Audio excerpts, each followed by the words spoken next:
Hey guys, this is none other than Captain Frugal reporting for duty, giving you my comic book review of the week for May 10th, 2023.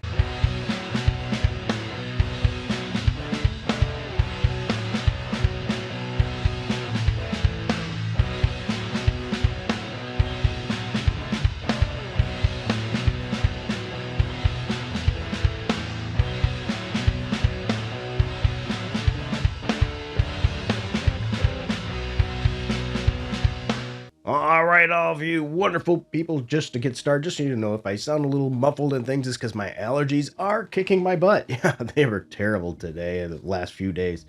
So with that said, anyway, I'm doing my comic book review. I grab a bunch of comic books I think are interesting. I don't necessarily look for ones I think are going to be bad to try to do anything of that nature, but I just try to do what I think is going to be good. If you hear this, that's my papers rattling of my notes. And what I do is I give you my top three, my bottom three, and all the ones in between that I read and my thoughts on those, which might be different than yours. So if you have different opinions, go ahead and leave your thoughts in the chat. Please try to be civil. We try to do a nice atmosphere here, but sometimes people don't, and that's okay too. Also, I'm going to be borrowing the use of, and I've always been doing this lately, the League of Comic Geeks. I use them and I give you how many people liked it. It gives us an idea how many people are buying it, as well as other people's opposing views other than mine. So we're going to start today with, I think we're going to start with my top 10, my top 3, top 10. Oh my goodness. By the way, you might be here clicking. That's me going through the League of Comic Book Geeks 2 to pull up those issues there. So my number 3, since we're going to go with the top 3, my number 3, are you ready? Is none other than the Invincible Iron Man number 6. It says a blast from the past. It's the untold story of Iron Man versus the West Coast Avengers, but why is he fighting the likes of Wonder Man and Hawkeye?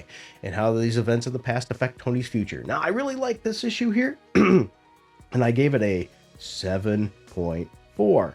Now, looking into my notes, I'm going to give you the reasoning why, okay? For that, though, 39 out of 39 liked it with a 4.1 average rating, so it doesn't seem like a whole lot of people are reading this, but the people are enjoying it. First of all, I like the cover right off the bat. I'm not saying it was the greatest artwork or anything, but I like the Avengers West Coast, or West Coast Avengers, because they actually flip-flopped in the name throughout the series. If you were one of those people that read it, you'd know that, or maybe you didn't, because maybe you didn't realize it. But it's nice, a throwback tale. It's nice to see the West Coast Avengers again. It's nice to see Wonder Man getting some spotlight and some classic Hawkeye. It was also nice to see Nick Fury again. Well, not really, but little hint there. Not really, but I think that was sort of obvious if you've been reading this series. It really was a nice throwback issue, and I will say though, the one downfall of it is it didn't really move the story forward much. But once again, it was still fun to see an older version of the armor, an older tale, if you will. The writer, Jerry Duggan, I think did a good job on this, and the artist, Andre DeVito, did all right as well. So my number 3 pick, once again, was the Invincible Iron Man number 6. All right, the next issue was close to my number 1. I mean, it was fighting hard for the number 1 position. So my number 2 pick was Green Lantern number 1, which I gave a 7.9. And if you know my rating system, that's really high. And the sales, I believe, of this issue for the number 1 did pretty good, because the League of Comic Book Geeks says 297 out of 307 liked it with a 4.2 average rating. That seems pretty solid to me. The cool thing here is we have Green Lantern back on Earth, but there's something going on. There is definitely some things going on here, but I like this issue because we get Green Lantern Hal Jordan back on Earth, but not just him as well.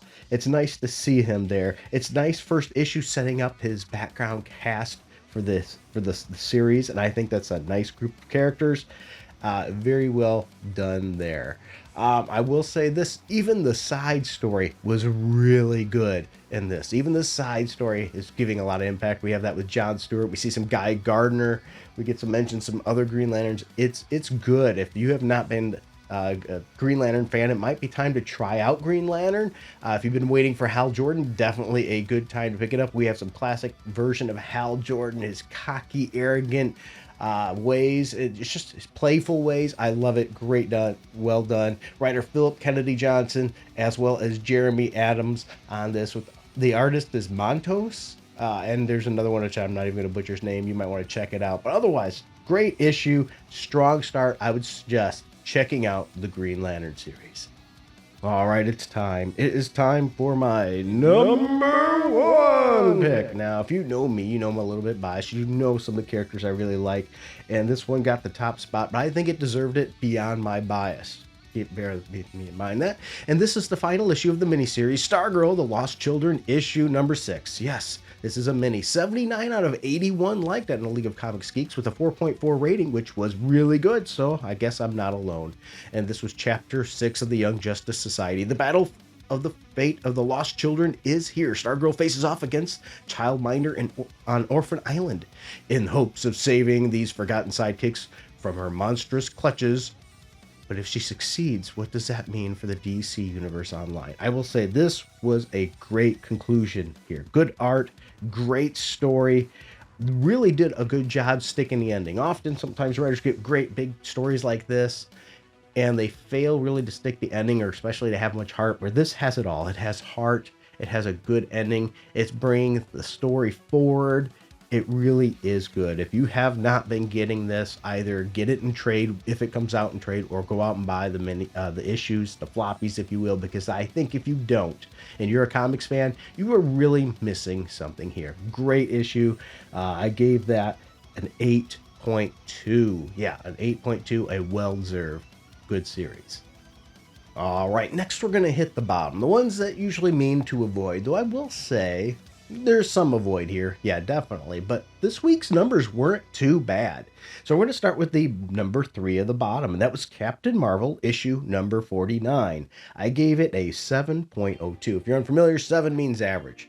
Now, on the League of Comics Geeks, it said 31 out of 32 liked it with a 4.3 average rating, so they gave it a higher rating than me. But as you see, not a whole lot of people seem to be reviewing this, which means this book probably isn't selling very well. That has been an issue with Captain Marvel over the years. As much as they want to tout how great it was, they keep rebooting it consistently for reasons of usually poor sales. They usually drop pretty bad, which is sort of a shame, because I will say this is the best Captain Marvel we've had in a long time. So anyway, it says Revenge of the Brood, the conclusion. Grief will be her downfall. Captain Marvel, Spider-Woman, Hazmat, and the X-Men's mission to find Rogue and rescue Binary has technically been successful, and yet our heroes now find themselves in a worse position than ever. Trapped at the mercy of the Legion of the Brood and a rogue Brood Empress, the Brood has now pushed Carol Danvers to her limit once, not once, but twice. But it unlocked the first time helped make Carol, what it unlocked the first time helped make Carol the Captain Marvel she is today. But what was unlocked this time? And you know, that's not the best part of this issue here. I'll get to that in a moment. The panels, though, in this are too busy, in my opinion. I didn't really like the art. I just don't like the styles. Not the drawing itself. It's just they were too busy, and I don't think it did a good job there. It was a decent issue, don't get me wrong, with a good conclusion to the story. I will say, it's until the reboot. Let's be honest here. This book is going to get rebooted again, probably with a new writer and things, and hopefully it'll continue in a decent direction. As I said, Captain Marvel's been rough a lot over the years, but this one's been pretty good. But where I say here is, what's the benefit of this issue is, if you've been following Captain Marvel and you know the Captain Marvel story, we have some interesting dynamics between Carol and Rogue in this issue, and I think that part was handled well.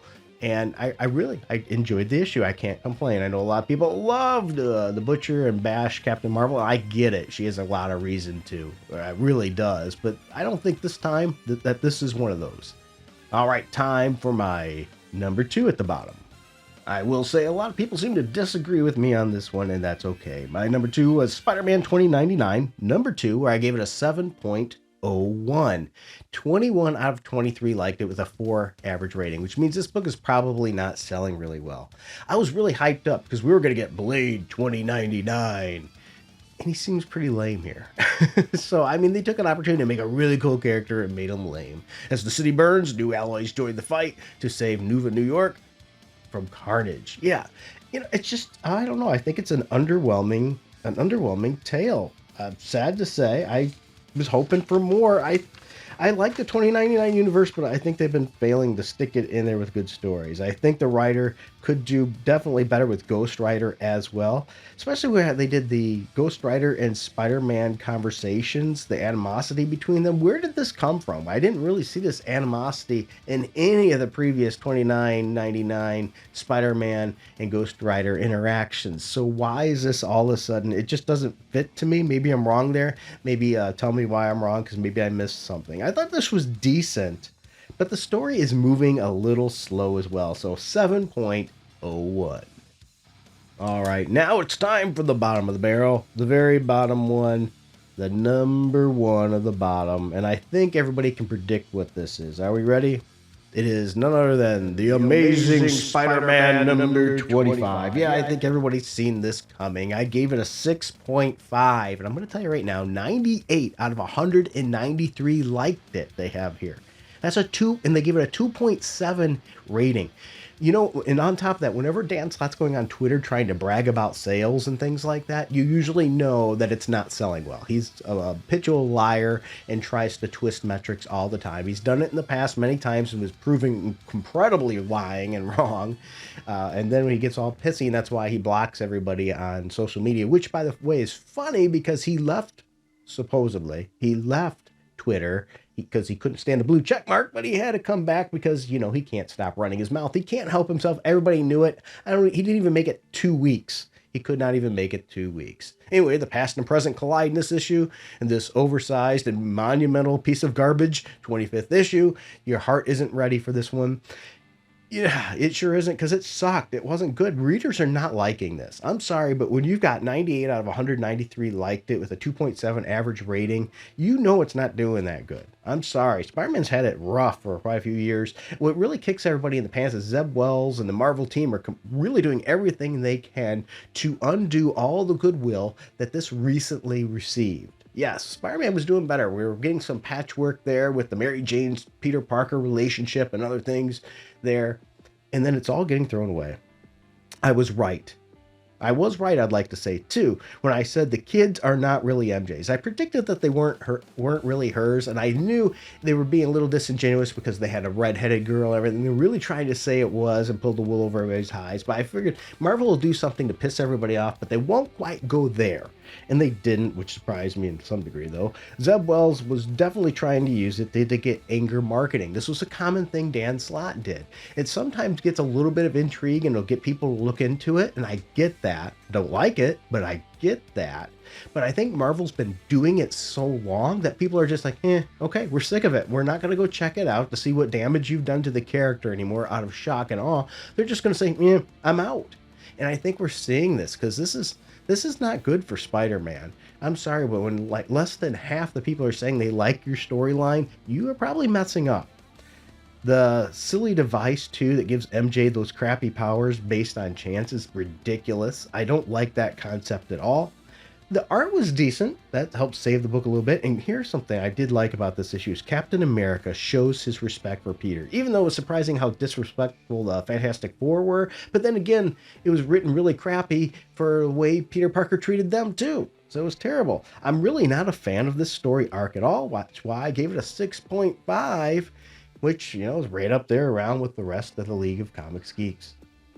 All right, with all that said and done, now let's hit the middle. These are the ones that didn't quite fit the top, didn't quite hit the bottom. Before I do, I want to take a really brief moment to say thank you to these wonderful people here. Without these people supporting the channel through Patreon and Subscribestar, this would not be possible. The people that do support this channel will get additional content just for them as well as some other background tracks and things like that they can use if they're content creators too. So if you're looking for some music for your videos, hey, join up. You get a free list of background music that you can use on any of your videos. All right, let's get moving on. Once again, thank you to those people, as well as you if you're new and joining the channel, as well as the ones that have been sticking around too.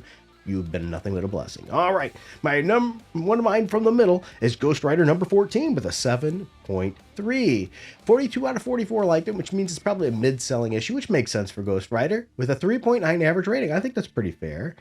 And anyway, it says Dark Frequencies. Johnny Blaze and Talia Warroad learn that the Infernal Labs, a research group devoted to weaponizing the instruments of hell, have enlisted Danny Catch as a mindless soldier. But in order to save him, they need to battle him before he destroys himself and others, plus a backup story featuring Ghost Rider and Tiger Division. Well, how interesting is that? The writer was Benjamin Percy, as well as Jonathan, I can't produce his last name there, artist Brent Peoples, and penciler Corey Smith, and Tandem. Boy, I apologize to these people. I just butchered their names. Anyway, we get a remote control Ghost Rider. Yeah, a remote control Ghost Rider. How weird is that? Danny gets his spirit sucked.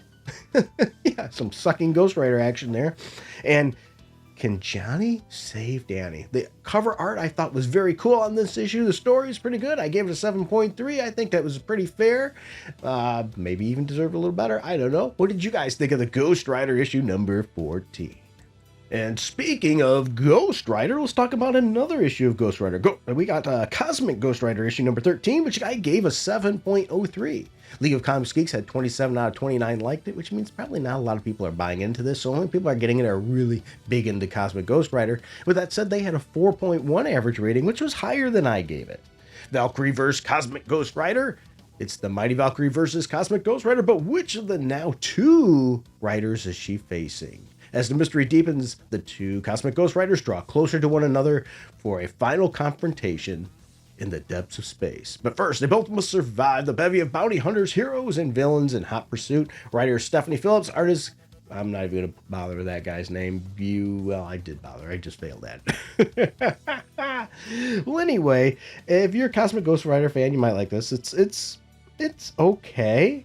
I gave it a 7.03. Decent art. The story is decent, but I'll be honest with you, I really expected better. And this issue, something's wrong with Frank, or should I say Franks in plural, to be determined what exactly that is. It was okay. I just expected a little better. I really liked this character when he was introduced to us. I just expected more. What about you? What are your thoughts on this book?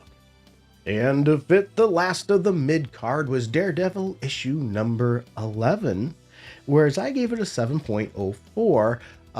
League of Comics Geeks had 127 out of 134 liked it. Means it's probably doing pretty well with a 4.3 average. So they gave it a little higher than I did. This book is divisive to some. I understand more of the grassroots of the character. I get that, but I did enjoy it. Anyway, it says, the Hand have made Matt Murdock's life a living hell for years, but as Chip Zdarsky and Marco Cicchetto enter the crescendo of their critically acclaimed and chart-topping run, the villainous conduit of Ninja may have finally gone too far, pushing Matt and every relationship he has to their breaking points. I did it all in one breath, which might not normally be any problem for me at all, which wouldn't be, but right now I'm really suffering from allergies, and that made it tough. Chip Zdarsky, anyway, which, as I mentioned earlier with the Spider-Man, did a great job of patching up Spider-Man and fixing a lot of mistakes while it's getting undone by Zeb Wells and the rest of the Marvel staff tearing it down. He's been working on Daredevil. This was a depressing issue. Daredevil needs help, and I think we need more street-level stories with Daredevil. I agree with that. But it was a good issue. It was a decent issue. We also have a side issue with guest starring Iron Fist. Too bad, in my opinion, it's not Danny Rand. Why must they continue to push away Danny Rand? I'm sorry, he's just too integral in these street-level characters. I think they need some Danny Rand. I don't have anything against this character. I just like Danny Rand. What are your thoughts? Do you want to see Danny Rand? I know he's not technically gone. He's not dead, but he's not the Iron Fist like this, which in my opinion is a shame. And let's be honest, we probably know the reason that was done, because a bunch of idiots that don't care anything about Iron Fist, have never read Iron Fist, all said Iron Fist shouldn't be a white guy, which was completely ignorant and stupid on its face, and they clearly never read any of the Iron Fist, or they'd understand of why that was the case. But nonetheless, I just did my soapbox rant. Those are my views on this week's issues. What are yours? What should I have read? What have you read that I didn't? What did you disagree with me with? I would love to hear that. Let's have some fun. Let's continue to build this community. Let's get back to the way things used to be, where we could sit with a group of friends and discuss comic books and say, hey, that book sucked, and have somebody disagree, and not have to belittle each other over it. We can just disagree because, are you ready? It's a freaking comic book. Right? All right, everybody. I hope you have a pleasant and blessed day. Take care and put some blessings on some others. And until next time, yeah, you know what's coming. Keep it